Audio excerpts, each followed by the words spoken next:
നമസ്കാരം. നമുക്ക് രാമായണം വായനയുടെ അടുത്ത ദിവസത്തേക്ക് കടക്കാം. ഇന്നലെ നമ്മൾ വായിച്ചത് രാമനും നാരദരും തമ്മിലുള്ള സംവാദമാണ്. നാരദർ ചില കാര്യങ്ങൾ പറയുകയാണ്, രാവണനെ കൊല്ലേണ്ട കാര്യം. അത് എന്തായാലും ചെയ്തിരിക്കും എന്ന് ശ്രീരാമൻ ഉറപ്പ് കൊടുക്കുകയാണ്. നാരദ മഹർഷിയും ശ്രീരാമേന്ദ്രനും തമ്മിലുള്ള സംവാദം കേൾക്കുകയാണെങ്കിൽ, ഭക്തിയോടെ പഠിക്കുകയാണെങ്കിൽ മോക്ഷപ്രാപ്തി ഉണ്ടാവും എന്ന് പറഞ്ഞുകൊണ്ടാണ് നമ്മൾ ഇന്നലെ നിർത്തിയത്. അടുത്തത് നമുക്ക് ശ്രീരാമാഭിഷേക ആരംഭം ആണ് വായിക്കാനുള്ളത്. അതിലേക്ക് പ്രവേശിക്കാം. ഹരിശ്രീ ഗണപതയെ നമഃ. അവിഘ്നമസ്തു.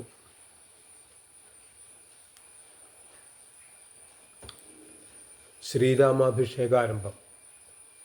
ആനന്ദത്തോടെ ഇരിക്കുന്ന ഒരവസരത്തിൽ ദശരഥ മഹാരാജാവ് ബ്രഹ്മപുത്രനും കുലഗുരുവുമായ വസിഷ്ഠനെ വന്ദിച്ചുകൊണ്ട് പറഞ്ഞു: പ്രജകളും മന്ത്രിമുഖ്യന്മാരും രാമൻ്റെ ഗുണഗണങ്ങളെ എപ്പോഴും പ്രശംസിച്ചുകൊണ്ടിരിക്കുന്നു, അതിൽ ആനന്ദിക്കുകയും ചെയ്യുന്നു. ഞാൻ വൃദ്ധനായി വരികയാണ്. എൻ്റെ പുത്രന്മാരിൽ മൂത്തവനായ ശ്രീരാമനെ എത്രയും പെട്ടെന്ന് രാജാവായി അഭിഷേകം ചെയ്യണം. അത് എപ്പോൾ എങ്ങനെ വേണമെന്ന് അങ്ങ് തന്നെ ചിന്തിച്ച് നിശ്ചയിച്ചാലും. ഇവിടുത്തെ ജനങ്ങൾക്ക് രാമനോട് എപ്പോഴും സ്നേഹമുണ്ടെന്നുള്ളത് അങ്ങേക്കറിയാമല്ലോ. അമ്മാവനെ കാണാൻ പോയ ഭരതശത്രുഘ്നന്മാർ ഇതുവരെ വന്നിട്ടില്ല. അടുത്ത ദിവസം നല്ല മുഹൂർത്തമാണ്, പുണ്യമായ പൂയൻ നക്ഷത്രം. അതുകൊണ്ട് ഭരതശത്രുഘ്നന്മാർ തിരിച്ചു വരുന്നതുവരെ കാത്തിരിക്കേണ്ടതില്ല. അഭിഷേകത്തിന് വേണ്ടുന്ന കാര്യങ്ങളെല്ലാം ഇന്നു തന്നെ സംഭവിച്ചിടണം. രാമനെ അങ്ങ് തന്നെ ഒട്ടും വൈകാതെ ഈ സന്തോഷവാർത്ത അറിയിക്കുകയും വേണം. കൊടിതോരണങ്ങളെല്ലാം കെട്ടുക, ദിക്കുകളൊക്കെ മുഴങ്ങുന്ന രീതിയിൽ ഘോരമായുള്ള പെരുമ്പറയും മുഴക്കുക. വസിഷ്ഠനോട് ഇത്രയും പറഞ്ഞിട്ട് രാജാ ദശരഥൻ സുമന്ത്രരെ നോക്കി ഇങ്ങനെ പറഞ്ഞു: വസിഷ്ഠ മഹർഷി പറയുന്നത് പോലെ എല്ലാ കാര്യങ്ങളും ഒരുക്കി കൊടുക്കുക. നാളെ തന്നെ ശ്രീരാമനെ യുവരാജാവായി അഭിഷേകം ചെയ്യണം. ആനന്ദം പൂണ്ട സുമന്ത്രർ വസിഷ്ഠനെ വന്ദിച്ചിട്ട് പറഞ്ഞു: എന്താണ് വേണ്ടതെന്ന് അങ്ങ് പറഞ്ഞാൽ താമസം കൂടാതെ അതെല്ലാം ഞാൻ ഒരുക്കാം. വസിഷ്ഠ മഹർഷി ആലോചിച്ച് സുമന്ത്രനോട് പറഞ്ഞു: നാളെ പുലർക്കാലത്ത് സുന്ദരിമാരായ 10,000 കന്യകമാരെ ചമച്ച് നടുമുറ്റത്ത് നിർത്തണം. കൊമ്പനാനകളെ പൊന്നണിയിക്കണം. ഐരാവതത്തിൻ്റെ വംശത്തിൽപ്പെട്ട 4 കൊമ്പനെ മുറ്റത്ത് അലങ്കരിച്ച് നിർത്തണം. പല ദിവ്യ തീർത്ഥങ്ങളിലെ ജലം നിറച്ച് ദിവ്യരത്നങ്ങൾ പതിച്ച 1000 സ്വർണ്ണ കുംഭങ്ങൾ ചന്ദനമരത്തിൻ്റെ ഇലകൾ കൊണ്ട് വായ്കെട്ടി വയ്ക്കണം. പുത്തനായ പുലിത്തോൽ 3 എണ്ണം വേണം. അത് രത്നങ്ങൾ പതിച്ച സ്വർണ്ണപ്പിടിയുള്ള കുട വേണം. മുത്തുമാലകളാലും രത്നമാലകളാലും ശോഭിക്കുന്ന നിർമ്മലമായ വസ്ത്രങ്ങളും ആഭരണങ്ങളും വേണം.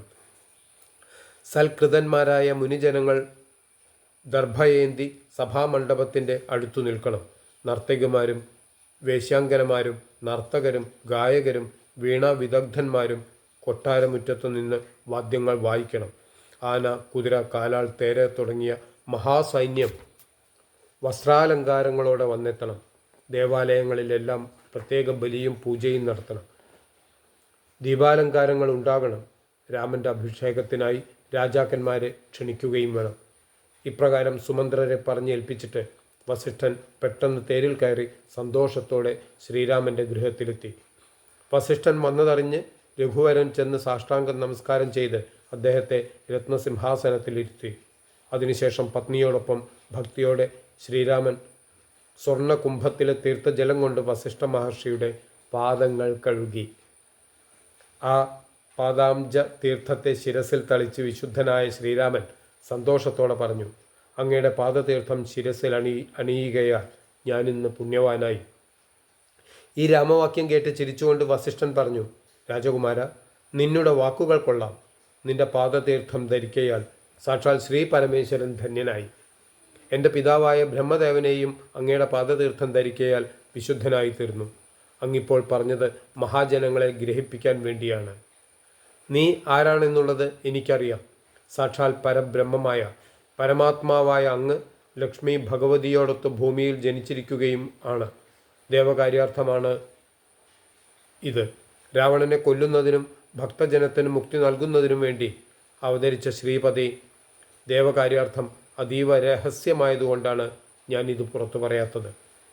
മായാമനുഷ്യനായി ജീവിച്ച അവതാര ലക്ഷ്യങ്ങൾ നിറവേറ്റുക, ആചാര്യനായ ഞാൻ അങ്ങയുടെ ശിഷ്യനാണ്. ലോക നന്മയ്ക്ക് വേണ്ടി അങ്ങ് ഉപദേശിക്കണം. ആചാര്യനായ ഭഗവാൻ ചരാചരങ്ങൾക്കും പിതൃക്കൾക്കും കൂടി പിതാമഹനാണ്. സകലത്തിലും അന്തര്യാമിയായ അവനും സർവ്വലോകങ്ങളെയും നിയന്ത്രിക്കുന്നവനുമായ നീ ശുദ്ധ തത്താത്മകമായൊരു ശരീരം ധരിച്ച് മനുഷ്യവേഷത്തിൽ ദശരഥപുത്രനായി ജനിക്കും എന്നത് എൻ്റെ പിതാവ് എന്നെ നേരത്തെ അറിയിച്ചിരുന്നു. അതുകൊണ്ടാണ് അങ്ങയുമായി ബന്ധപ്പെടുന്നതിനു വേണ്ടി മുന്നേ തന്നെ ഇവിടെ വന്ന് സൂര്യവംശത്തിൻ്റെ പുരോഹിത കർമ്മം ഞാൻ ഏറ്റെടുത്തത്. നിന്ദ്യമായ പ്രവൃത്തി ചെയ്യേണ്ടി വന്നാലും അതിന് നല്ല ഫലം ഉണ്ടാവുകയാണെങ്കിൽ ആ പ്രവൃത്തി ചെയ്യുന്നതിൽ തെറ്റില്ല. ഇന്ന് എൻ്റെ ആഗ്രഹം സഫലമായി. എനിക്ക് ഒരപേക്ഷയേയുള്ളൂ. അങ്ങ് ഗുരുവിന് പ്രത്യുപകാരം ചെയ്യാൻ ആഗ്രഹിക്കുന്നവനാണെങ്കിൽ ലോകൈക മോഹിനിയായ അങ്ങയുടെ മായാഭഗവതി എന്നെ മോഹിപ്പിക്കരുതേ. അങ്ങയുമായുള്ള ചേർച്ച കൊണ്ടാണ് ഞാനിതെല്ലാം പറഞ്ഞത്. ഇത് ഒരിടത്തും പറയാൻ പാടില്ലാത്തതാണ്. ശ്രീരാമ, ദശരഥ മഹാരാജാവ് പറഞ്ഞതിന് പ്രകാരം നാളെ നിനക്ക് അഭിഷേകമാണെന്ന വിവരം അറിയിക്കാനാണ് ഞാൻ വേഗത്തിൽ ഇവിടേക്ക് വന്നത്. വൈദേഹിയും നീയും ഇന്ന് ഉപവാസം അനുഷ്ഠിച്ച് നിലത്ത് കിടക്കണം. രണ്ടുപേരും ബ്രഹ്മചര്യം അനുഷ്ഠിക്കുകയും വേണം. ഞാൻ മറ്റുള്ള ഒരുക്കങ്ങൾ താമസിയാതെ ചെയ്യട്ടെ. നീ ഉഷസ്സിനു തന്നെ വന്നു ചേരണം. ഇപ്രകാരം പറഞ്ഞിട്ട് മുനിശ്രേഷ്ഠൻ യാത്രയായി. അതിനുശേഷം ശ്രീരാമൻ ലക്ഷ്മണനോട് ചിരിച്ചുകൊണ്ട് രഹസ്യമായി പറഞ്ഞു, പിതാവ് എന്നെ തീർച്ചയായും നാളെ യുവരാജാവായി അഭിഷേകം ചെയ്യും. ഞാൻ അതിനൊരു നിമിത്തം മാത്രം. ഭരണകർത്താവും രാജ്യസുഖം അനുഭവിക്കുന്നവനും നീയാണ്. വത്സ, നീ എൻ്റെ ശരീരത്തിന് പുറത്തു നിൽക്കുന്ന ജീവനാണ്. അതുകൊണ്ട് നീ ഉത്സവത്തിനായി തയ്യാറായിക്കൊള്ളൂ. നീ എനിക്ക് തുല്യനാണ്. നമ്മോടാരും മത്സരിക്കാനുമില്ല. അവരിങ്ങനെ ഓരോന്നും സംസാരിച്ചിരിക്കുന്ന അവസരത്തിൽ വസിഷ്ഠൻ രാജഗൃഹം പ്രവേശിച്ചിട്ട് ദശരഥ മഹാരാജാവിനോട് വിശേഷങ്ങളെല്ലാം അറിയിച്ചു. വസിഷ്ഠനോട് ശ്രീരാമൻ്റെ അഭിഷേകത്തെക്കുറിച്ച് ദശരഥൻ പറയുന്നത് കേട്ട് ഒരു പരിചാരകൻ സുമിത്രയോടും കൗസല്യയോടും ചെന്ന് ആ സന്തോഷവാർത്ത അറിയിച്ചു. ഇത് കേട്ട അവർ ആ പരിചാരകന് ഒരു മാല സമ്മാനിച്ചു. കൗസല്യ തൻ്റെ പുത്രൻ്റെ ഉയർച്ചയ്ക്ക് വേണ്ടി ലക്ഷ്മി ദേവിയെ പൂജിച്ചു. ദേവി, നീയാണ് തുണ എന്ന് മനസ്സിൽ ഭക്തിയോടെ വണങ്ങി. ഇനി രാമാഭിഷേക വിഘ്നം ആണ് വായിക്കുന്നത്. സത്യസന്ധനായ ദശരഥ മഹാരാജാവ് പുത്രനെ യുവരാജാവാക്കും. കൈകേയിക്ക് വശംവദനാണ് രാജാവ് എന്നതുകൊണ്ട് എൻ്റെ മനസ്സിൽ പരിഭ്രാന്തി ഉണ്ടാകുന്നു. ദുർഗേ, ദുർഗതി നാശിനി, അവിടുന്ന് ഞങ്ങളുടെ ദുർഗതി നീക്കിത്തരണേ. ദശരഥ മഹാരാജാവ് കാമുകനാണ്. കാമിനിയായ കൈകേയിയുടെ മനോരഥം എന്താണാവോ? ഈശ്വര, നല്ലത് വരുത്തേണമേ എന്ന് ചൊല്ലി കൗസല്യാദേവി വിഷാദിച്ചിരിക്കുന്ന നേരത്ത് ദേവന്മാരെല്ലാവരും സരസ്വതി ദേവിയോട് അപേക്ഷിച്ചു. ലോകമാതാവേ സരസ്വതി, പെട്ടെന്ന് അയോധ്യയിലേക്ക് എഴുന്നള്ളുക. രാമാഭിഷേകത്തിന് വിഘ്നം വരുത്തുവാൻ ഭവതിക്കല്ലാതെ മറ്റാർക്കും കഴിയുകയില്ല. അവിടുന്ന് മന്ധരയുടെ നാവിൽ പ്രവേശിച്ച് അവളെ കൊണ്ട് കൈകേയിയോട് പറയിച്ച് കൈകേയിയാൽ അഭിഷേകത്തിന് വിഘ്നം വരുത്തിയിട്ട് ഇങ്ങോട്ട് എഴുന്നള്ളണം. ദേവന്മാരുടെ അഭ്യർത്ഥന മാനിച്ച് സരസ്വതി ദേവി മന്ധരയുടെ നാവിൽ പ്രവേശിച്ചു. അപ്പോൾ 3 വളവുകളും ഉള്ള കൂനിയായ മന്ധര മനസ്സിൽ കൽപ്പിച്ചുറച്ച് വേഗത്തിൽ കൈകേയിയുടെ അടുത്തെത്തി. മന്ധരയെ കണ്ട് കൈകേയി ചോദിച്ചു, മന്ധരെ, രാജ്യമൊട്ടുക്ക് എന്ത് കാരണം കൊണ്ടാണ് ഇങ്ങനെ അലങ്കരിച്ചിരിക്കുന്നത്? ഈ ചോദ്യം കേട്ട് മന്ധര കൈകേയിയോട് പറഞ്ഞു, നാളീകലോചനായ ശ്രീരാമന് നാളെ അഭിഷേകമുണ്ടെന്നുള്ളത് തീർച്ചയാണ്. മൂഢേ, നീ ഒന്നും അറിയാതെ ഉറങ്ങിക്കൊള്ളൂ. നിനക്ക് ഒരാപത്ത് വന്നിരിക്കുന്നു. നിനക്ക് ബന്ധുവായി ആരുമില്ല. സുന്ദരി, നാളെ തന്നെ രാമാഭിഷേകമുണ്ട്. മന്ധരയുടെ വാക്കുകേട്ട് സംഭ്രമത്തോടെ കൈകേയി എഴുന്നേറ്റ് തൻ്റെ മനോഹരമായ സ്വർണ്ണപാദസരം സന്തോഷപൂർവ്വം മന്ധരയ്ക്ക് നൽകിക്കൊണ്ട് പറഞ്ഞു, സന്തോഷമായിരിക്കുന്ന ഈ സമയത്ത് ദുഃഖമുണ്ടാകാൻ പോകുന്നുവെന്ന് നീ പറയാൻ കാരണമെന്ത്? രാമനോടുള്ളത് പോലുള്ള പ്രിയം എനിക്ക് മറ്റാരോടുമില്ല. ഭരതനേക്കാൾ എൻ്റെ പുത്രനായ രാമനെ ഞാൻ സ്നേഹിക്കുന്നു. രാമനും കൗസല്യാദേവിയേക്കാൾ എന്നോട് കൂടുതൽ സ്നേഹം കാണും എന്നതിൽ സംശയമില്ല. എന്നോടുള്ളതുപോലെ മറ്റാരോടും അവന് ഭക്തിയും ബഹുമാനവും വിശ്വാസവുമില്ല. നല്ല വസ്തുക്കളെ എനിക്ക് തന്നിട്ടേ അവൻ മറ്റാർക്കെങ്കിലും കൊടുക്കുകയുള്ളൂ. എനിക്കിഷ്ടമില്ലാത്ത ഒരു വാക്കുപോലും അവൻ പറയുകയില്ല. രാമൻ ആരോടും പക്ഷഭേദമില്ല. അവൻ മടികൂടാതെ എന്നെ ശുശ്രൂഷിക്കുന്നുമുണ്ട്. മൂഢേ, നിനക്ക് രാമനോട് പേടിയുണ്ടാകാൻ എന്താണ് കാരണം? രാമൻ സർവ്വജനങ്ങൾക്കും പ്രിയനാണല്ലോ. ശാന്തനും ദയാപരനും ആരോടും വിരോധമില്ലാത്തവനും ആണ് എൻ്റെ പുത്രൻ. കൈകേയിയുടെ വാക്കുകൾ കേട്ട് ദുഃഖത്തോടെ വീണ്ടും മന്ദര പറഞ്ഞു, പാവി, എൻ്റെ ഭയത്തിന് കാരണം നീ കേൾക്കൂ. മഹാരാജാവ് നിന്നെ വഞ്ചിച്ചു. നിന്റെ പുത്രനായ ഭരതനെയും അവൻ്റെ പ്രിയപ്പെട്ട ശത്രുഘ്നെയും അമ്മാവനെ കാണാൻ അയച്ചത് കൽപ്പിച്ചുകൂട്ടി തന്നെയാണ്. രാജാഭിഷേകൻ രാമനാണെങ്കിലും രാജ്യസുഖം ലക്ഷ്മണന് തന്നെ. അത് സുമിത്രയുടെ ഭാഗ്യം. ഭാഗ്യം കേട്ട നീ കൗസല്യാദേവിയുടെ ദാസിയാകേണ്ടി വരും. ഭരതൻ രാമനെ സേവിച്ച് കഴിയേണ്ടതായും വരും. രാജ്യത്വമൊന്നും ആരും ഭാവിക്കേണ്ട. നിങ്ങളെയൊക്കെ നാട്ടിൽ നിന്ന് ആട്ടിക്കളയുകയോ വധിക്കുകയോ ചെയ്തേക്കാം. ഭർത്താവിൻ്റെ മറ്റു ഭാര്യമാരുടെ മുന്നിൽ തോൽവിയുണ്ടായി ഭൂമിയിൽ ജീവിക്കുന്നതിനേക്കാൾ മരിക്കുന്നതാണ് നല്ലത്. അതിനാൽ നിനക്കിപ്പോൾ ഉത്സാഹമുണ്ടെങ്കിൽ നിന്റെ പുത്രനെ യുവരാജാവായി വാഴിക്കാം. അതുമാത്രമല്ല, രാമനെ 14 വർഷം കാനനവാസത്തിനയക്കുകയും ചെയ്യാം. അതോടെ ഭരതന് രാജ്യം മുഴുവൻ ലഭിക്കുകയും നിനക്ക് കീർത്തിയോടെ വളരെ കാലം വസിക്കുകയും ചെയ്യാം. എൻ്റെ പ്രാണതുല്യയായ നിനക്ക് വേണമെങ്കിൽ ഇതിനു വേണ്ട ഒരു ഉപായവും ഞാൻ പറഞ്ഞു തരാം. പണ്ട് ദേവാസുര യുദ്ധത്തിൽ ദേവേന്ദ്രൻ്റെ നിർദ്ദേശപ്രകാരം ദശരഥൻ സർവ്വസൈന്യത്തോടെ തേരിൽ കയറി നിന്നോടൊപ്പം സ്വർഗത്തിലെത്തി അസുരന്മാരോട് എതിരിട്ടപ്പോൾ രഥത്തിൻ്റെ അച്ചുതണ്ടിലുള്ള ആണിയൊടിഞ്ഞത് രാജാവ് അറിഞ്ഞില്ല. അതുകണ്ട നീ ഉടനെ തന്നെ ഭർത്താവിൻ്റെ ജീവൻ രക്ഷിക്കുന്നതിനായി കൈത്തണ്ട് അച്ചുതണ്ടിൻ്റെ ദ്വാരത്തിൽ കടത്തി യുദ്ധാവസാനം വരെ അങ്ങനെ നിന്നു. ശത്രുക്കളെ വധിച്ച് തേരിൽ നിന്ന് ഇറങ്ങിയ വേളയിൽ നിന്റെ പ്രവൃത്തി കണ്ട് സന്തോഷം പൂണ്ട ദശരഥ മഹാരാജാവ് നിന്നെ പുലർന്നുകൊണ്ട് ഇപ്രകാരം പറഞ്ഞു, നിന്റെ പ്രവൃത്തി നന്നായി. നീ എന്നെ രക്ഷിച്ചത് കാരണം നിനക്ക് ഞാൻ 2 വരം തരാം. എന്താണ് വേണ്ടതെന്ന് പറഞ്ഞോളൂ. ഭർതൃവാക്യം കേട്ട് സന്തോഷത്തോടെ അങ്ങ് തന്ന 2 വരങ്ങളും ഞാൻ അങ്ങയെ തന്നെ ഏൽപ്പിക്കുന്നു. ഞാൻ ഏതെങ്കിലും അവസരത്തിൽ അങ്ങയോട് അപേക്ഷിച്ചാൽ മടിയാതെ തരണം എന്ന് നീ പറഞ്ഞു. ആ 2 വരങ്ങളും മടി കൂടാതെ ഇന്ന് നീ ചോദിക്കണം. ഞാനും ഇത് മറന്നിരിക്കുകയാണ്. ഈശ്വരാജ്ഞയാൽ ഇപ്പോൾ മനസ്സിൽ തോന്നി.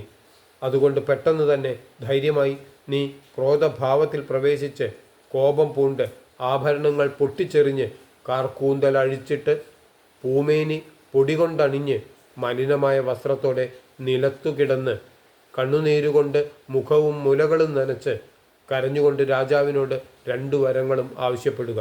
രാജാവ് വരം തരുന്നതുവരെ മനസ്സുറപ്പോടെ ഇരിക്കണം. മന്ധര പറഞ്ഞത് അക്ഷരം പ്രതി അനുസരിച്ച് കൈകേയി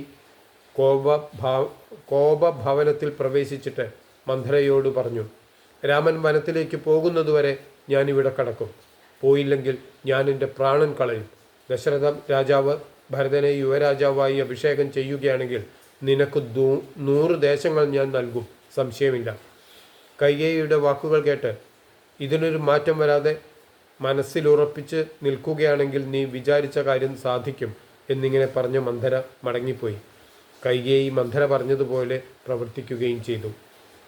ധീരനും ദയാന്യുതനും ഗുണചാര സംയുക്തനും നീതിജ്ഞനും സുശീലനും വിദ്യാനിരതനുമാണെങ്കിൽ പോലും ദുർജന സംസർഗം കൊണ്ട് കാലാന്തരത്തിൽ നിന്ദ്യനായിത്തീരും. അതിനാൽ നല്ല ജനങ്ങൾ ദുർജനങ്ങളുമായുള്ള സംസർഗം ഒഴിവാക്കണം. അഴുക്കുപറ്റിയാൽ സ്വർണം പോലും നിഷ്പ്രഭമായിത്തീരും. ശ്രീരാമൻ്റെ ഉത്കർഷത്തിനു വേണ്ട കാര്യങ്ങളൊക്കെ ചെയ്യുന്നതിനു വേണ്ടി മന്ത്രിമാരെയും മറ്റും ഏൽപ്പിച്ചിട്ട് ദശരഥ മഹാരാജാവ് അന്തഃപുരത്തിൽ പ്രവേശിച്ചു. ആ നേരം തൻ്റെ പത്നിയായ കൈകേയിയെ അവിടെ കാണാത്തത് മൂലം വിഹ്വലനായ രാജാവ് അന്തഃപുരത്തിൽ താൻ പ്രവേശിക്കുമ്പോൾ മന്ദസ്മിതത്തോടെ തൻ്റെ അരികെ വരുന്ന സുന്ദരിയായ കൈകേയി ഇന്ന് എവിടെ പോയി എന്ന് ചിന്തിച്ചുകൊണ്ട് ദാസിമാരോട് കൈകേയിയെക്കുറിച്ച് അന്വേഷിച്ചു. ഇത് കേട്ട് ദാസിമാർ പറഞ്ഞു, മഹാറാണി കോപഗൃഹത്തിൽ പ്രവേശിച്ചിരിക്കുകയാണ്. എന്താണ് കാരണമെന്ന് ഞങ്ങൾക്കറിയില്ല. അങ്ങു തന്നെ അവിടെ ചെന്ന് ദേവിയുടെ ഉള്ളമറിഞ്ഞ് പ്രവർത്തിക്കുക. ഇത് കേട്ട് രാജാവ് ഭയത്തോടും സംഭ്രമത്തോടെയും കൈകേയിയുടെ അടുത്തെത്തി തലോടിക്കൊണ്ട് ചോദിച്ചു, പ്രിയ സുന്ദരി ഗുണശീലേ, നീ വെറും നിലത്ത് പൊടിയണിഞ്ഞ് ദുഃഖത്തോടെ കിടക്കുന്നതെന്ത്? മനോമോഹിനി, ദുഃഖകാരണം എന്നോട് പറയും. എൻ്റെ പ്രജകൾ ആരും തന്നെ നിനക്ക് അഹിതം പ്രവർത്തിക്കുകയില്ല. സ്ത്രീകളോ പുരുഷന്മാരോ ആരാണ് ഭവതിക്ക് അഹിതമുണ്ടാക്കിയത്? ശിക്ഷാർഹനായാലും വധാർഹനായാലും എനിക്കതിൽ പ്രയാസമില്ല. ദരിദ്രനായ ആരെങ്കിലും നിനക്ക് ഇഷ്ടപ്പെട്ടവനായിട്ടുണ്ടെങ്കിൽ ഞാൻ അവനെ ധനവാനാക്കാം. നിനക്ക് അഹിതം പ്രവർത്തിച്ചത് ധനവാനാണെങ്കിൽ അവനെ ഞാൻ ദരിദ്രനുമാക്കാം. വധ്യനായ ഒരാളാണെങ്കിൽ നിന്റെ ഇഷ്ടത്തിനു വേണ്ടി അവനെ ഞാൻ വധിക്കാം. വധ്യനായ ഒരാളാണെങ്കിൽ നിന്റെ ഇഷ്ടത്തിനു വേണ്ടി അവനെ ഞാൻ അവധ്യനാക്കാം. അവധ്യനായ ഒരുവൻ നിന്നോട് അനിഷ്ടം പ്രവർത്തിച്ചുവെങ്കിൽ അവന് വധ്യനുമാക്കാം. എൻ്റെ ജീവൻ തന്നെ നിനക്ക് അധീനമാണ്. സുന്ദരി, നിന്റെ ദുഃഖത്തിന് കാരണമെന്താണ്? എൻ്റെ പ്രാണനേക്കാൾ പ്രിയതമനാകിയ ശ്രീരാമൻ സത്യമായും നിന്റെ ഹിതമെല്ലാം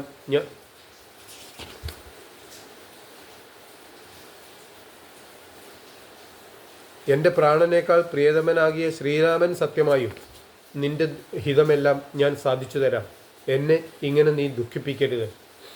ഇങ്ങനെ ദശരഥൻ സത്യം ചെയ്യുന്നത് കേട്ട് കൈകേയി കണ്ണുനീര് തുടച്ച് എഴുന്നേറ്റ് രാജാവിനോട് പറഞ്ഞു, സത്യനിഷ്ഠനായ അങ്ങ് എന്നോട് പറഞ്ഞത് നേരാണെങ്കിൽ എന്നുടെ ഇഷ്ടത്തെ ഞാൻ പറയാം. അങ്ങയുടെ സത്യത്തെ പാഴാക്കരുതേ. പണ്ട് ദേവാസുര യുദ്ധത്തിൽ അങ്ങയെ ഞാൻ രക്ഷിച്ചപ്പോൾ സന്തുഷ്ടനായ അങ്ങ് 2 വരങ്ങൾ എനിക്ക് തന്നില്ലേ? വേണ്ടി വരുമ്പോൾ ആവശ്യപ്പെട്ടുകൊള്ളാമെന്ന് പറഞ്ഞ് ഞാൻ അങ്ങയിൽ തന്നെ വരങ്ങൾ തിരിച്ചേൽപ്പിക്കുകയായിരുന്നല്ലോ. ആ 2 വരങ്ങളും വാങ്ങാൻ എനിക്കിന്ന് ആഗ്രഹമുണ്ട്. ഇന്ന് അങ്ങ് ഭരതനെ യുവരാജാവായി വാഴിക്കണം എന്നാണ് 1ാമത്തെ വരമായി ഞാൻ ആവശ്യപ്പെടുന്നത്. രാമൻ ഇന്നു തന്നെ വനവാസത്തിന് ഗമിക്കണം എന്നുള്ളതാണ് 2ാമത്തെ വരം. ശ്രീരാമൻ ജടാവൽക്കങ്ങൾ ധരിച്ച് താപസവേഷത്തിൽ മൂലഫലങ്ങൾ ഭക്ഷിച്ച് 14 വർഷം വനാന്തരത്തിൽ വാഴണം. രാജ്യം ഭരിക്കാൻ ഭരതനെ നിയുക്തനാക്കണം. രാമൻ പുലർച്ചയ്ക്ക് തന്നെ വനത്തിലേക്ക് പോവുകയും വേണം. ഈ 2 വരങ്ങളും നൽകുകയാണെങ്കിൽ എനിക്ക് ഇന്ന് മരണമില്ല. ഇത്രയും കൈകേയി പറയുന്നത് കേട്ട് മന്നവൻ വജ്രാഘാതമേറ്റ് പർവ്വതം നിലം പതിച്ചതുപോലെ പതറിയ മനസ്സോടുകൂടി ഭൂമിയിൽ മോഹാലസ്യപ്പെട്ടു വീണു. പിന്നെ കുറച്ചു മാത്രം കഴിഞ്ഞ് അദ്ദേഹം കണ്ണുനീർ വാർത്തുകൊണ്ട് ചിന്തിച്ചു, ദുസ്സഹമായ വാക്കുകൾ കേൾക്കാനിടയായല്ലോ. ഞാൻ ദുസ്വപ്നമാണോ കാണുന്നത്? എനിക്ക് ഭ്രാന്ത് പിടിച്ചോ? എൻ്റെ മരണസമയം അടുത്തോ? എന്താണ് ഇങ്ങനെ വന്നുകൂടിയത്? എൻ്റെ ദൈവമേ!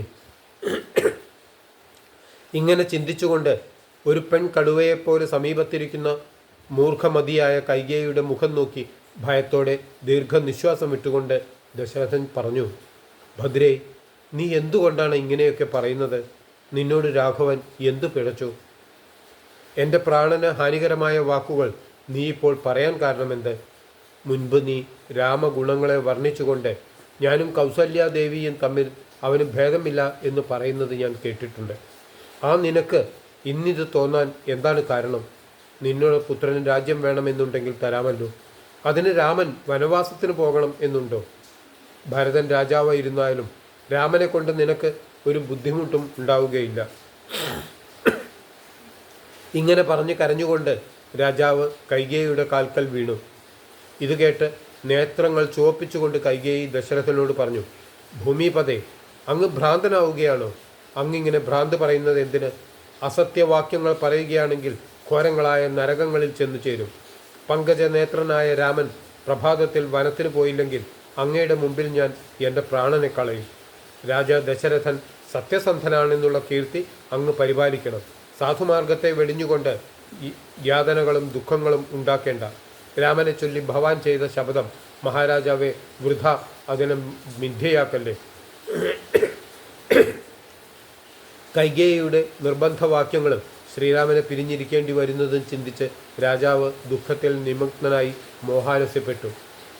പിന്നെ ഉണർന്നും ഇരുന്നും കിടന്നും മകനെയോർത്ത് കരയുകയും പറയുകയും ചെയ്ത് ഒരു രാത്രി 1 വർഷം പോലെ കഴിച്ചുകൂട്ടി. പ്രഭാതത്തിൽ സ്തുതിപാഠകരും ഗായകന്മാരും വന്ന് മംഗളവാദ്യങ്ങളും ജയഭേരിയും കൊണ്ട് പള്ളിക്കുറപ്പുണർത്തിയ വേളയിൽ കോപിഷ്ഠയായി കൈകേയി അവരെയൊക്കെ നിവാരണം ചെയ്തു. അപ്പോഴേക്കും അഭിഷേകത്തിനു വേണ്ട സാധനങ്ങളെല്ലാം ഒരുക്കി നഗരങ്ങളിലെല്ലാം ജനങ്ങൾ നിറഞ്ഞു. രാജാക്കന്മാർ, ബ്രാഹ്മണർ, വൈശ്യന്മാർ, ശൂദ്രന്മാർ, താപസന്മാർ, കന്യകമാർ തുടങ്ങിയവരും വെൺകൊറ്റക്കുട, തഴ, ചാമരം, താലവൃത്തം, കൊടി, തോരണം എന്നിവയും സ്വർണം കൊണ്ടുള്ള ആഭരണങ്ങളും അലങ്കാരങ്ങളും സർവ്വസൈന്യങ്ങളും മറ്റു പൗരജനങ്ങളും വേശ്യകളും രത്നം പതിച്ച സിംഹാസനം, സ്വർണ്ണക്കുടകൾ, പുലിത്തോൽ തുടങ്ങിയവയും വസിഷ്ഠൻ നിയോഗിച്ചതിന് പ്രകാരം അവിടെ വന്നു ചേർന്നു. ആബാലവൃദ്ധ നഗരവാസികളും രാത്രിയിൽ ഉറങ്ങാതെ ആഘോഷങ്ങളിൽ പരമാനന്ദത്തോടെ മുഴുകി.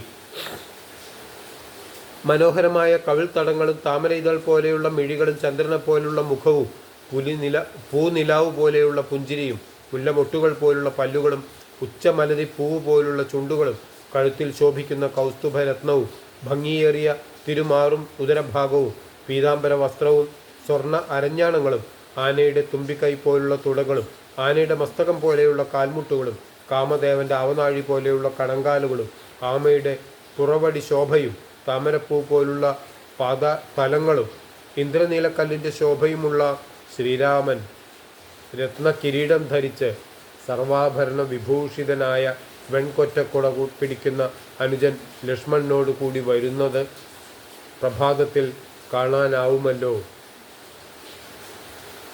രാത്രിയായ രാക്ഷസി പോകുന്നില്ലല്ലോ, സൂര്യൻ ഉദിക്കാത്തതെന്ത് എന്നൊക്കെ ചിന്തിച്ച് പൗരജനങ്ങൾ ആനന്ദത്തിൽ മുഴുകി രാത്രി കഴിച്ചുകൂട്ടി.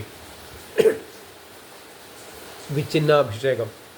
ആദിത്യന് ഉദിച്ചിട്ടും മഹാരാജാവ് പള്ളിക്കുറുപ്പ് ഉണരാത്തതെന്തെന്ന് ചിന്തിച്ച് മന്ത്രിപ്രവരനായ സുമന്ത്രർ അന്തഃപുരത്തിലെത്തി. സൂര്യകുലനാഥ, അങ്ങ് ജയിച്ചാലും. ഇങ്ങനെ സ്തുതിച്ച് നമസ്കരിച്ച് എഴുന്നേറ്റ സുമന്ത്രർ വളരെ ദുഃഖിതനായി കണ്ണുനീർ വാർത്ത് നിലത്തു തന്നെ കിടക്കുന്ന മഹാരാജാവിനെ കണ്ട് കൈകേയിയോട് ചോദിച്ചു, ദേവസ്ത്രീകൾക്ക് തുല്യനായ ദേവി കൈകേയി, മഹാരാജാവിന് ഇങ്ങനെ സംഭവിക്കാൻ എന്താണ് കാരണം? എന്നോട് പറഞ്ഞാലും. ഇത് കേട്ട് കൈകേയി സുമന്ത്രരോട് പറഞ്ഞു, മഹാരാജാവ് അസ്വസ്ഥ ചിത്തനായത് കാരണം രാത്രിയിൽ നിദ്ര ഒട്ടുമുണ്ടായിട്ടില്ല. സദാ രാമ രാമ എന്ന് ജപിക്കുകയും രാമനെ തന്നെ മനസ്സിൽ ചിന്തിക്കുകയും ചെയ്ത് ഉറക്കമിളച്ചതുകൊണ്ടാണ് രാജാവ് ആകുലനായത്. രാമനെ കാണാത്ത ദുഃഖമാണ് നൃപേന്ദ്രന്. അതുകൊണ്ട് രാമനെ വരുത്തുക. ഇത് കേട്ട് സുമന്ത്രർ പറഞ്ഞു, രാജകുമാരനെ ഞാൻ കൊണ്ടുവരാം. പക്ഷേ രാജാവിൻ്റെ ആജ്ഞയില്ലാതെ ഞാൻ എങ്ങനെയാണ് പോകുന്നത്? ഇത് കേട്ട് മഹാരാജാവ് പറഞ്ഞു, നീ പോയി രാമനെ വരുത്തുക. സുന്ദരനായ രാമകുമാരൻ്റെ മുഖം താമസിയാതെ എനിക്ക് കാണണം. ഇത് കേട്ട് സുമന്ത്രർ പെട്ടെന്ന് ചെന്ന് ശ്രീരാമനോട് പറഞ്ഞു, പിതാവ് അങ്ങയെ വിളിക്കുന്നു, ഒട്ടും വൈകാതെ എഴുന്നള്ളണം. മന്ത്രിയോടൊപ്പം വാക്യം കേട്ട രാഘവൻ ലക്ഷ്മണനോടൊപ്പം തേരിൽ കയറി പിതാവ് താമസിക്കുന്ന അന്തഃപുരത്തിലെത്തി. പിതാവിൻ്റെ പാദങ്ങൾ നമസ്കരിച്ചു. രാമനെ ആലിംഗനം ചെയ്യാനായി സംഭ്രമത്തോടെ കൈകൾ നീട്ടി എഴുന്നേറ്റപ്പോൾ മോഹാലസ്യം പൂണ്ട് ദശരഥ മഹാരാജാവ് ഭൂമിയിൽ വീണു. രാമ രാമ എന്ന് ജപിച്ച് മോഹാലസ്യം പൂണ്ട രാജാവിനെ രാഘവൻ എടുത്ത് ആശ്ലേഷവും ചെയ്ത് മടിയിൽ കിടത്തി. ഇത് കണ്ട നാരീജനങ്ങൾ അതീവ ദുഃഖത്തോടെ വിലപിക്കുവാൻ തുടങ്ങി. ഈ കരച്ചിൽ കേട്ട് വസിഷ്ഠമുനിയും ദുഃഖത്തോടെ മന്ദിരത്തിൽ പ്രവേശിച്ചു. ശ്രീരാമദേവൻ അപ്പോൾ ചോദിച്ചു, എൻ്റെ പിതാവിൻ്റെ ദുഃഖത്തിന് കാരണം എന്താണ്? അറിയുന്നവർ പറയൂ. ഈ ചോദ്യം കേട്ട് കൈകേയി പറഞ്ഞു, അച്ഛൻ്റെ ദുഃഖത്തിന് കാരണം നീ തന്നെയാണ്. ഭൂമിയിൽ ദുഃഖം മൂലമാണ് സുഖം ഉണ്ടാവുന്നത്. അച്ഛൻ്റെ ദുഃഖനിവൃത്തി വരുത്തുവാൻ നീ തന്നെ വിചാരിക്കണം. സത്യനിഷ്ഠരിൽ ശ്രേഷ്ഠനായ പിതാവിൻ്റെ പ്രതിജ്ഞ നീ സത്യമാക്കിയിടണം. ഇതാണ് പിതാവിനും ഹിതകരം. പുത്രന്മാരിൽ ജ്യേഷ്ഠനാണല്ലോ നീ. പണ്ട് നിന്റെ പിതാവ് സന്തോഷത്തോടെ എനിക്ക് 2 വരം തന്നിട്ടുണ്ട്. നിനക്ക് മാത്രം സാധ്യമായ ആ 2 വരങ്ങളും ഇന്നു വേണമെന്ന് ഞാൻ അദ്ദേഹത്തോട് ആവശ്യപ്പെട്ടു. അത് നിന്നോട് പറയാനുള്ള നാണം കൊണ്ടാണ് പിതാവ് ദുഃഖിതനായിരിക്കുന്നത്. സത്യമാകുന്ന കയറിനാൽ ബന്ധിക്കപ്പെട്ട പിതാവിനെ രക്ഷിക്കാൻ യോഗ്യൻ നീയാണ്. പുത് എന്ന് പേരായ നരകത്തിൽ നിന്ന് തൻ്റെ പിതാവിനെ ത്രാണനം ചെയ്യുന്നവൻ എന്ന അർത്ഥത്തിലാണ് പുത്രൻ എന്ന പദം ബ്രഹ്മാവ് വിധിച്ചിരിക്കുന്നത്.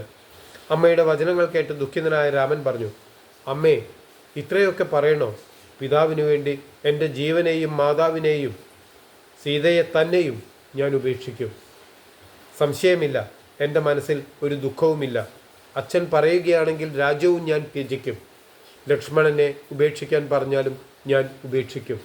അഗ്നിയിൽ പതിക്കണമെങ്കിലോ വിഷം കുടിക്കണമെങ്കിലോ താതൻ നിയോഗിക്കുകയാണെങ്കിൽ ഒട്ടും സംശയിക്കാതെ ഞാനത് ചെയ്യും. പിതാവിൻ്റെ ഇഷ്ടങ്ങൾ അറിഞ്ഞ് പ്രവർത്തിക്കുന്നവനാണ് ഉത്തമനായ പുത്രൻ. പിതാവ് പറഞ്ഞിട്ട് ചെയ്യുന്നവൻ മധ്യമനായുള്ള പുത്രനാണ്. പറഞ്ഞിട്ടും ചെയ്യാത്തവൻ മാതാപിതാക്കളുടെ മലമാണെന്ന് സജ്ജനങ്ങൾ പറയുന്നു. ഇതൊക്കെ എനിക്കറിയാവുന്നതുകൊണ്ട് പിതാവിൻ്റെ നിയോഗം അനുഷ്ഠിക്കുന്നതിന് ഒരു വിഷമവുമില്ല. ഞാൻ സത്യം ചെയ്യുന്നു, ഞാൻ ഈ പറഞ്ഞതിന് ഒരിക്കലും മാറ്റം വരുത്തുകയില്ല. രാമൻ്റെ പ്രതിജ്ഞ കേട്ട് കൈകേയി രാമനോട് പറഞ്ഞു, നിനക്ക് അഭിഷേകം നടത്തുന്നതിനായി സംഭരിച്ച സാധനങ്ങൾ കൊണ്ട് ഭരതന് അഭിഷേകം ചെയ്യണം. ഇന്ന് ഒരു വരം കൂടിയുണ്ട്, ഇനി ഒരു വരം കൂടിയുണ്ട്. നീ 14 വർഷം താപസവേഷത്തിൽ വനവാസം നടത്തണം. നിന്നോടിത് പറയാൻ മടിയുള്ളത് കൊണ്ടാണ് നിന്റെ പിതാവ് ദുഃഖിച്ചിരിക്കുന്നത്. ഇത് കേട്ട് ശ്രീരാമൻ പറഞ്ഞു, മാതാവേ, ഇതിനെന്ത് വൈഷമ്യം? ഭരതന് അഭിഷേകം നടത്തുക, ഞാൻ വൈകാതെ വനത്തിന് പോകാം. അച്ഛൻ ഇതെന്നോട് പറയാതെ ദുഃഖിച്ചിരിക്കുന്നത് എന്തിനാണ്? രാജ്യരക്ഷ നടത്താൻ ഭരതൻ മതി, രാജ്യം ഉപേക്ഷിക്കാൻ എനിക്കും കഴിയും. രാജ്യഭാരം വഹിക്കുന്നതിനേക്കാൾ ദണ്ഡകവനത്തിൽ വസിക്കുന്നത് എളുപ്പമാണ്. എൻ്റെ ശരീരത്തെ മാത്രം ഭരിക്കുന്നു വിധിച്ച അമ്മയ്ക്ക് എന്നോട് സ്നേഹം ഏറെയാണ്. ഭഗീരഥൻ ആകാശഗംഗയെ പാതാള ലോകത്തേക്ക് കൊണ്ടുപോയി പിതൃക്കളെ തൃപ്തരാക്കി. തൻ്റെ യൗവനം നൽകി പകരം പിതാവിൻ്റെ ജരാനര ഏറ്റുവാങ്ങി പുരു പിതാവിനെ തൃപ്തനാക്കി. പിതാക്കന്മാരുടെ പ്രസാദത്തിനാൽ ഇവർ ദിവ്യന്മാരുമായി. അതിനാൽ ഇത്ര നിസ്സാരമായ കാര്യം ചിന്തിച്ച് എൻ്റെ അച്ഛൻ ദുഃഖിച്ചിരിക്കുന്നത് എന്തിനാണ്? ശ്രീരാമവാക്യം കേട്ട് ദശരഥൻ ദുഃഖത്തോടെ പുത്രനോട് പറഞ്ഞു, സ്ത്രീക്കടിമയും രാജാധമനുമായ എന്നെ ബന്ധനസ്ഥനാക്കി നീ രാജ്യം വാഴുക. അതുകൊണ്ട് നിനക്കൊരു ദോഷവും വരികയില്ല. രാമ, ഗുണാംബുധേ, അല്ലെങ്കിൽ എനിക്ക് സത്യലംഘനം ചെയ്ത ദോഷമുണ്ടാകും. തുടർന്നും ദശരഥ മഹാരാജാവ് കരഞ്ഞുകൊണ്ട് പറഞ്ഞു, ഹാ രാമ, ജഗത്പാലക, എൻ്റെ ആത്മാവിൻ്റെ ആത്മാവായ മകനെ, നിന്നെ പിരിഞ്ഞ് ഞാൻ എങ്ങനെ ജീവിക്കും? എന്നെ പിരിഞ്ഞ് നീയും ഘോരവനത്തിൽ എങ്ങനെ കഴിഞ്ഞുകൊള്ളും? ഇപ്രകാരം പലതും പറഞ്ഞ് കരയുകയും ദീർഘനിശ്വാസങ്ങൾ വിട്ട് തന്നെ മുറുകെ തഴുകുകയും ചെയ്യുന്ന പിതാവിൻ്റെ കണ്ണും മുഖവും കുളിർജലം കൊണ്ട് തുടച്ചും ആലിംഗനം ചെയ്തും നീതിസമമായ വാക്കുകളാൽ സാന്ത്വനപ്പെടുത്തിക്കൊണ്ട് ശ്രീരാമൻ പറഞ്ഞു, അച്ഛൻ എന്തിനിങ്ങനെ ദുഃഖിക്കുന്നു? മഹീപതേ, ഇതിൽ പ്രയാസമൊന്നുമില്ലല്ലോ. അച്ഛൻ്റെ സത്യം ലംഘിക്കാതെ സംരക്ഷിച്ചുകൊള്ളാൻ ഞങ്ങൾക്ക് ശക്തിയുണ്ട്. രാജ്യം ഭരതൻ വാണുകൊള്ളട്ടെ, ഞാൻ വനത്തിൽ വാണുകൊള്ളാം. ഒന്ന് ഓർത്തു നോക്കിയാൽ രാജ്യം ഭരിക്കുന്നതിനേക്കാൾ സൗഖ്യം വനത്തിൽ വാഴുന്നത് തന്നെയാണ്. ഒരു പ്രയാസവുമില്ലാത്ത കർമ്മമാണ് എൻ്റെ അമ്മ എനിക്ക് വിധിച്ചിരിക്കുന്നത്. മാതാവായ കൗസല്യാദേവിയെയും വന്ദിച്ച് സീതയോടും യാത്ര പറഞ്ഞ് വനത്തിലേക്ക് പോകാനായി ഞാൻ ഉടനെ വരുന്നുണ്ട്. ഇങ്ങനെ പറഞ്ഞിട്ട് ശ്രീരാമൻ കൗസല്യാദേവിയുടെ ഗൃഹത്തിലേക്ക് പ്രവേശിച്ചു. ആ സമയം ധർമ്മനിഷ്ഠയായ കൗസല്യ പുത്രൻ്റെ ഉത്കർഷത്തിനു വേണ്ടി ബ്രാഹ്മണരെ കൊണ്ട് ഹോമപൂജാദികൾ ചെയ്ത് അവർക്ക് ധാരാളം ദാനധർമ്മങ്ങൾ നൽകിയതിന് ശേഷം ഭക്തിപൂർവ്വം ഭഗവാനെ ധ്യാനിച്ച് ഏകാഗ്ര ചിത്തയായിരുന്ന കൗസല്യ അടുത്തു വന്ന മകനെ കണ്ടതേയില്ല. അന്നേരം സുമിത്ര കൗസല്യയുടെ അടുത്തു വന്ന് സന്തോഷത്തോടെ പറഞ്ഞു, രാജപ്രിയെ, രാമൻ വന്നു നിൽക്കുന്നത് നീ കണ്ടില്ലേ? ഇത് കേട്ട് കൗസല്യ നോക്കിയപ്പോൾ വന്ദിച്ചു നിൽക്കുന്ന രാമകുമാരനെ കണ്ടു. മകനെ അവർ ഗാഠമായി പുണർന്നു. പിന്നെ മടിയിലിരുത്തി നെറുകയിൽ ഉമ്മ വച്ച് കരിങ്കൂവള നിറമുള്ള ശരീരം പതുക്കെ തലോടിക്കൊണ്ട് പറഞ്ഞു, നിന്റെ മുഖം വല്ലാതെ വാടിയിരിക്കുന്നല്ലോ, നിനക്ക് വിശക്കുന്നുണ്ടോ? വന്നിരുന്ന് ഭക്ഷണം കഴിക്കും. ഇത് കേട്ട് ദുഃഖം ഉള്ളിലൊതുക്കി ശ്രീരാമൻ അമ്മയോട് പറഞ്ഞു, ഇപ്പോൾ ഭക്ഷിക്കാൻ സമയമില്ലമ്മേ, ഇന്നു തന്നെ ഞാൻ ആരണ്യവാസത്തിന് പോകേണ്ടതുണ്ട്. പണ്ട് അച്ഛൻ കൈകേയി മാതാവിന് 2 വരം കൊടുത്തിരുന്നു. ആ വരം 2 മാതാവ് ഇന്നലെ അച്ഛനോട് ആവശ്യപ്പെട്ടു. ഒന്ന് ഭരതനെ രാജാവായി വാഴിക്കണമെന്നും മറ്റൊന്ന് എന്നെ വനത്തിൽ അയക്കണമെന്നും ആണ് ആ വരം.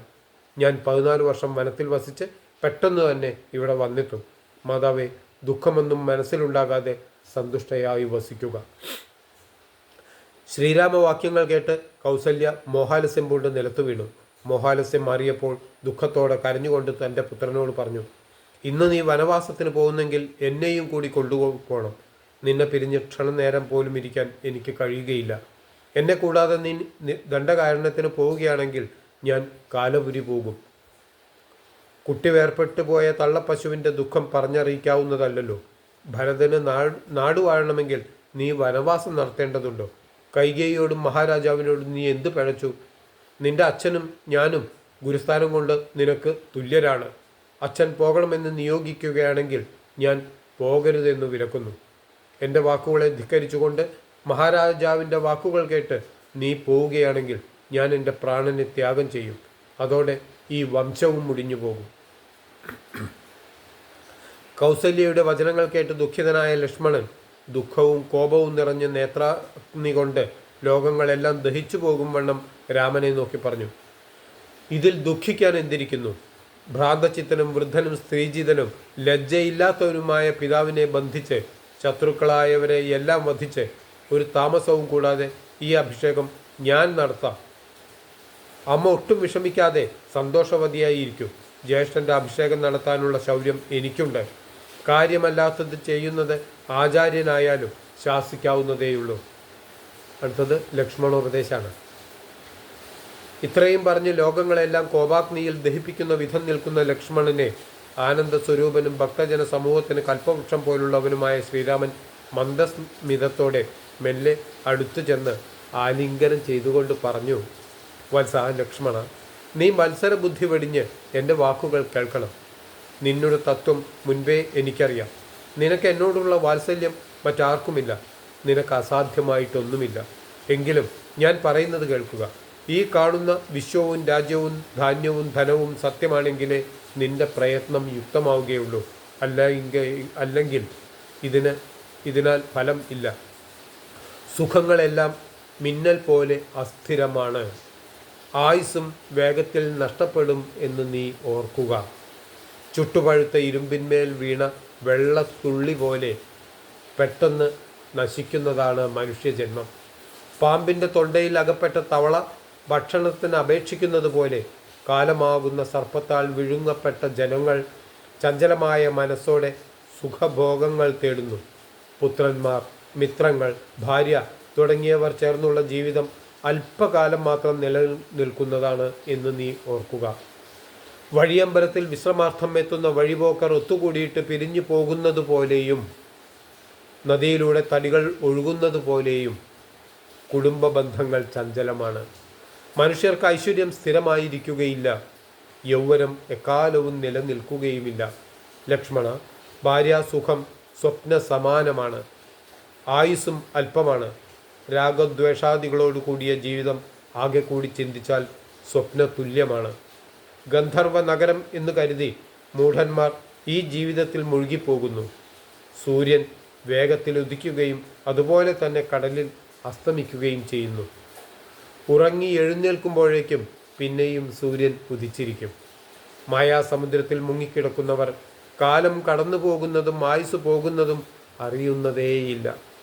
വാർദ്ധക്യാവസ്ഥയിലും വർദ്ധിച്ച മോഹങ്ങളോടെ ചിലർ മരിക്കുന്നു. കണ്ണുകൾ കൊണ്ട് ഈ പ്രപഞ്ചത്തെ കണ്ടുകൊണ്ടിരിക്കുമ്പോൾ മായയുടെ വൈഭവം ആരും അറിയുന്നില്ല. ഇപ്പോൾ പകലാണ്, പിന്നാലെ രാത്രിയും, അതു കഴിഞ്ഞാൽ പിന്നെയും പകൽ വരും.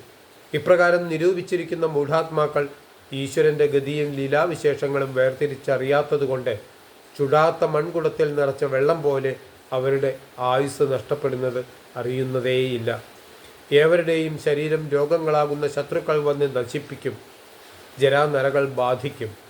മരണം എപ്പോഴും മനുഷ്യൻ്റെ കൂടെ തന്നെയുണ്ട്.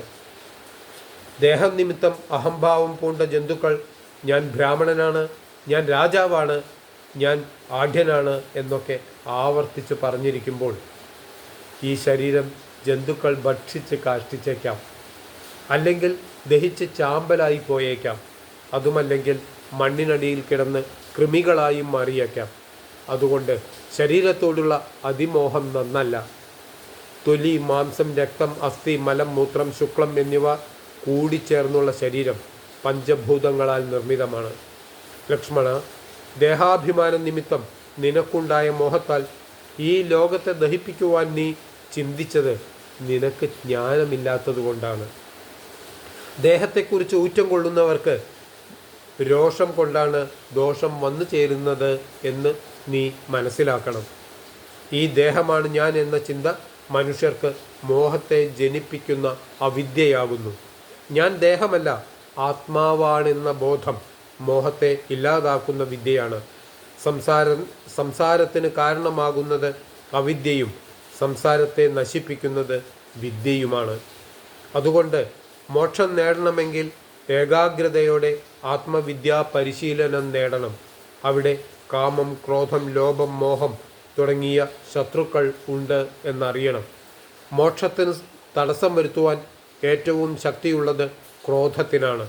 മാതാപിതാക്കൾ, സഹോദരൻ, സുഹൃത്ത്, സഖി എന്നിവരെപ്പോലും ക്രോധത്താൽ മനുഷ്യൻ വധിക്കുന്നു. ക്രോധം മനസ്താപത്തിന് കാരണമാകുന്നു. മനുഷ്യർക്ക് ലൗകിക ബന്ധനം ഉണ്ടാക്കുന്നത് ക്രോധമാണ്. ധർമ്മക്ഷയത്തിന് കാരണഭൂതമാകുന്നതും ക്രോധം തന്നെയാണ്. അതിനാൽ നല്ല ജനങ്ങൾ ക്രോധം പരിത്യജിക്കണം. ക്രോധം യമനും, തൃഷ്ണ വൈതരണി നദിയും, സന്തോഷം നന്ദനോദ്യാനവും, മനഃശാന്തി കാമധേനുവുമാകുന്നു. അതുകൊണ്ട് നീ ശാന്തി നേടൂ. സന്താപം ഒരിക്കലും നിനക്ക് വരികയില്ല. ശരീരം, ഇന്ദ്രിയങ്ങൾ, പ്രാണൻ, ബുദ്ധി എന്നിവയ്ക്കുമേലെ നിൽക്കുന്നതാണ് ആത്മാവ്. സ്വയം പ്രകാശനും ആനന്ദപൂർണനും ജഗന്മയനും സർവജ്ഞനുമായ നീ കേട്ടുകൊള്ളൂ. സുഖദുഃഖങ്ങളും പ്രാരാബ്ധങ്ങളുമെല്ലാം നാം അനുഭവിച്ചേ മതിയാവൂ. കർമ്മേന്ദ്രിയങ്ങൾ കൊണ്ട് കർത്തവ്യമൊക്കെ അനുഷ്ഠിക്കണം. ഫലം പ്രതീക്ഷിക്കാതെ പരമാത്മാവിൽ എല്ലാം സമർപ്പിച്ച് കർമ്മം ചെയ്യുകയാണ് വേണ്ടത്. അങ്ങനെ ചെയ്താൽ നിർമ്മലമായ ആത്മാവിനോട് കർമ്മങ്ങൾക്ക് ബന്ധമുണ്ടാവുകയില്ല. അഹങ്കാരത്തെയൊക്കെ ത്യജിച്ച് പരമാനന്ദത്തോടെ മായാമോഹങ്ങളെ മനസ്സിൽ നിന്ന് കളയുക. ദുരഭിമാനമാണ് വിപത്തുകൾക്കെല്ലാം കാരണം. ലക്ഷ്മണനോട് ഇപ്രകാരം പറഞ്ഞിട്ട് ശ്രീരാമൻ കൗസല്യ മാതാവിനോട് പറഞ്ഞു, അമ്മേ, സന്തോഷത്തോടെ എൻ്റെ വാക്കുകൾ കേട്ടാലും ആത്മാവിനെ അറിയാത്തവരെ പോലെ ആത്മാവിനെ പീഡിപ്പിക്കരുത്. സർവ്വലോകങ്ങളിലും വസിക്കുന്ന സർവ്വജനങ്ങളും എപ്പോഴും ഒരുമിച്ച് കൂടി വാഴുകയില്ലല്ലോ. അമ്മേ, നിങ്ങൾ സർവജ്ഞയാണ്. കേവലം 14 വർഷം വനവാസം കഴിഞ്ഞ് ഞാൻ വേഗം തിരിച്ചു വരും. ദുഃഖങ്ങളെല്ലാം കളഞ്ഞ് മാനസ സന്തോഷത്തോടെ എന്നെ അനുഗ്രഹിക്കണം. അച്ഛൻ്റെ ആഗ്രഹം എന്താണോ അതുതന്നെ ആയിരിക്കണം സ്വന്തം ആഗ്രഹം എന്ന് അമ്മ കരുതണം. ഭർത്താവിൻ്റെ കർമ്മങ്ങളെ അനുകരിക്കുക എന്നതാണ് സ്ത്രീകളുടെ പാതിവൃത്യ നീതി. മാതാവ് സന്തോഷപൂർവ്വം എന്നെ പോകാൻ അനുവദിക്കുകയാണെങ്കിൽ എനിക്കതിൽ ദുഃഖമില്ല. അമ്മ ദുഃഖിക്കാതിരുന്നാൽ എനിക്ക് കാനനവാസം സുഖകരമായിരിക്കും. ഇപ്രകാരം പറഞ്ഞുകൊണ്ട് മാതൃപാദങ്ങളെ ശ്രീരാമൻ വീണ്ടും വീണ്ടും നമസ്കരിച്ചു. അപ്പോൾ കൗസല്യ സ്നേഹത്തോടെ മകനെ മടിയിലേക്ക് ചേർത്ത് ശിരസിൽ കണ്ണുനീർ കൊണ്ട് അഭിഷേകം ചെയ്ത് ആശീർവാദങ്ങൾ നൽകിക്കൊണ്ട് ദേവകളോട് യാചിച്ചു. സൃഷ്ടികർത്താവായ ബ്രഹ്മദേവ, മഹാവിഷ്ണു, മഹാദേവ, ദിക്പാലകന്മാരെ, ദുഃഖനാശിനിയായ ദുർഗാദേവി, എൻ്റെ മകൻ നടക്കുമ്പോഴും ഇരിക്കുമ്പോഴും ഉറങ്ങുമ്പോഴും നിങ്ങൾ അവനെ രക്ഷിച്ചിടണേ. ഇത്രയും പറഞ്ഞ് തൻ്റെ പുത്രനെ ഗാഠഗാഠം പുണർന്നുകൊണ്ട് കൗസല്യ ഇങ്ങനെ അനുവാദം നൽകി. 14 വർഷം വനവാസം അനുഷ്ഠിച്ചതിന് ശേഷം എൻ്റെ അടുത്തു വരിക. ആ സമയം ലക്ഷ്മണൻ ശ്രീരാമനെ നമസ്കരിച്ചിട്ട് ഗദ്ഗദത്തോടെ ഇപ്രകാരം പറഞ്ഞു, അങ്ങയുടെ വാക്കുകൾ കേട്ട് എൻ്റെ മനസ്സിലുണ്ടായിരുന്ന സംശയമെല്ലാം തീർന്നു. അങ്ങയുടെ പാദസേവകനായി കൂടെ വരാൻ സന്തോഷത്തോടെ എന്നെ അനുവദിക്കണം. ദയാനിധിയായ സീതാപതേ, അങ്ങ് എന്നെ അനുവദിച്ചില്ലെങ്കിൽ ഞാൻ എൻ്റെ പ്രാണൻ ത്യജിക്കും. ഇത് കേട്ടിട്ട് ലക്ഷ്മണന് കൂടെ പോരുവാനുള്ള അനുവാദം ശ്രീരാമൻ നൽകി. അതിനുശേഷം സീതയോട് യാത്ര പറയുന്നതിനായി സീതാഗൃഹത്തിലേക്ക് രാമൻ ചെന്നു. ഭർത്താവിനെ കണ്ട സീത സന്തോഷത്തോടെ എഴുന്നേറ്റ് സ്വർണ്ണപാത്രത്തിലെ ജലം കൊണ്ട് ആദരവോടെ പാദങ്ങൾ കഴുകിയതിനു ശേഷം ലജ്ജയോടുകൂടി ശ്രീരാമനോട് ചോദിച്ചു, കൃപാനിധി, അകമ്പടിക്കാരും കൂടെയില്ലാതെ കാൽനടയായി എഴുന്നള്ളിയത് എന്താണ്? നാഥ, ഗജവീരന്മാരും വെൺകൊറ്റക്കുടയും വെഞ്ചാമരവും താലവൃന്ദവും സ്വർണ്ണാഭരണ അലങ്കാരങ്ങളും സാമന്തന്മാരും ഇല്ലാതെ തനിയെ എഴുന്നള്ളുന്നതിന് കാരണം എന്താണ്? സീതാദേവിയുടെ വാക്കുകൾ കേട്ട ശ്രീരാമൻ പറഞ്ഞു, എനിക്ക് പുണ്യം ഉണ്ടാകാനായി അച്ഛൻ ദണ്ഡകാരുണ്യ രാജ്യം തന്നിരിക്കുന്നു.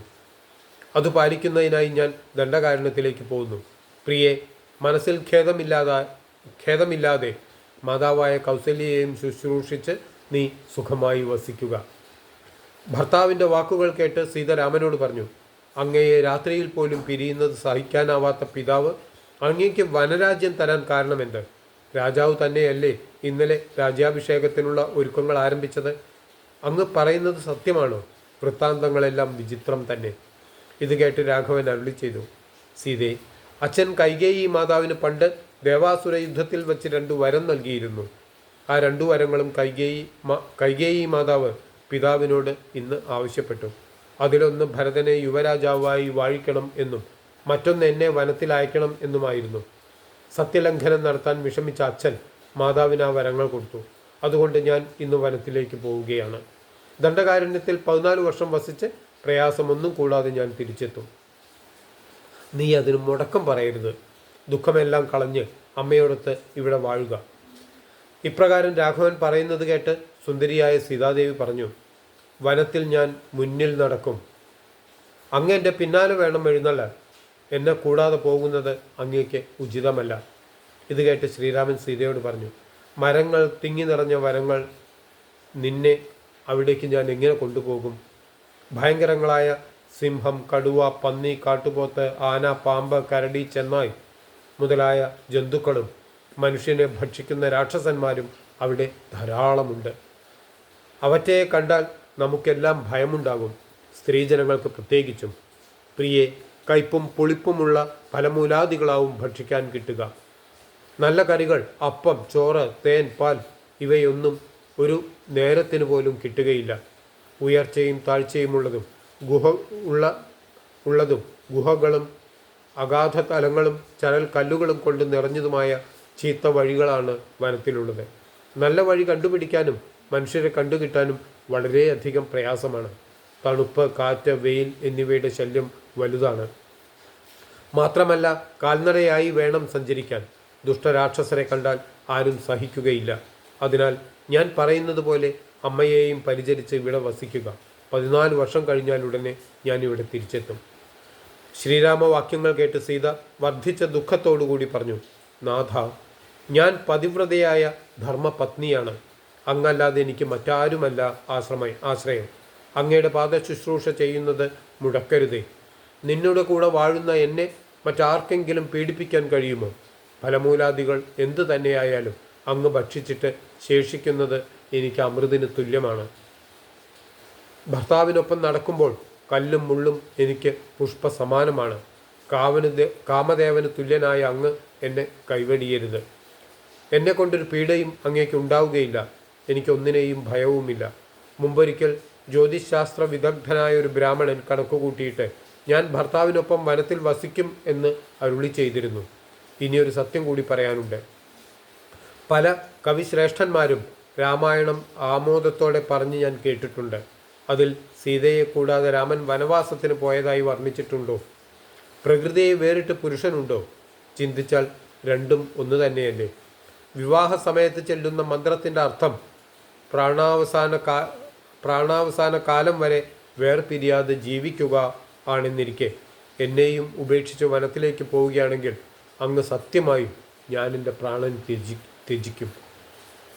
സീതാദേവിയുടെ വചനങ്ങൾ കേട്ട് ശ്രീരാമചന്ദ്രൻ മന്ദസ്മിതത്തോടെ പറഞ്ഞു, പ്രിയേ, എന്നാൽ വൈകാതെ എന്നോടൊപ്പം പോന്നാലും.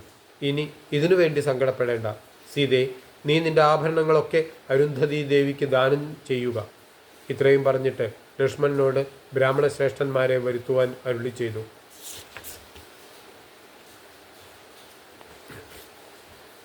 നമുക്ക് ബാക്കി ഭാഗം നാളെ വായിക്കാം. എല്ലാവർക്കും നമസ്കാരം.